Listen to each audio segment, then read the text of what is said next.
Last month I started a series that documents the journey a small employer takes from hiring their first employee to their 60th. I'm focusing on 4 phases of company size and the organizational structures, CEO priorities, staffing challenges, and key regulations that happen at each phase. Today I'm going to talk about phase 2, from 11 to 19 employees. At this phase, the primary business challenge is growing sales and managing cash flow. In fact, the CEO starts realizing that he or she needs a lot more knowledge about financial and management issues than ever before. During this phase, the organization is still very CEO-centric, but starts to departmentalize. We see the first organizational structure with a few managers reporting directly to the CEO. The CEO begins meeting with these managers on strategic but mostly tactical decisions.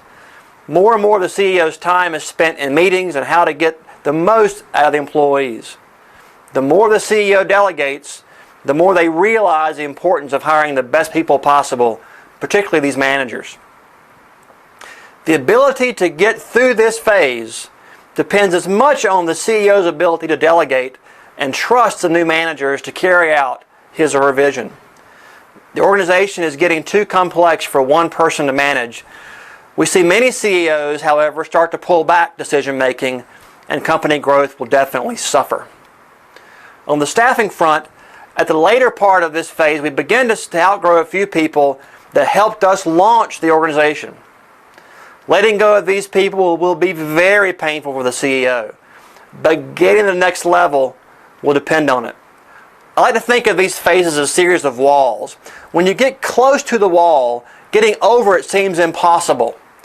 Many times that's because you lack a few key people that have been on the other side of that wall.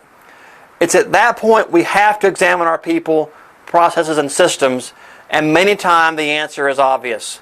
We just lack the courage to make the leap. As we continue to hire people, it's still critical to hire people that are in sync with the CEO's vision and culture. Now, during this phase, we also add 2 more regulations.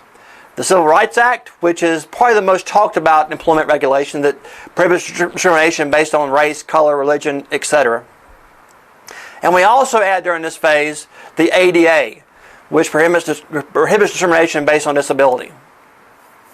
Now, tune in next week when we examine the next phase where delegating, managing, and team building really heats up.